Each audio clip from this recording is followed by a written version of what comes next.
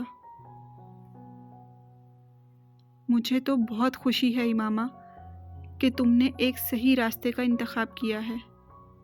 دیر سے صحیح، مگر تم غلط راستے سے ہٹ گئی ہو۔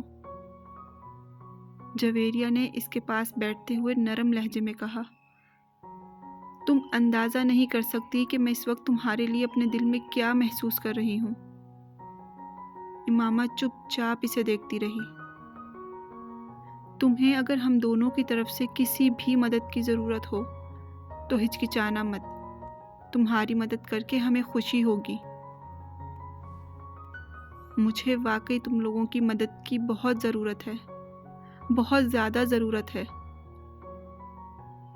میری وجہ سے اگر تم نے اپنے مذہب کی اصلیت جانچ کر اسے چھوڑ دیا ہے تو، جویریہ کہہ رہی تھی۔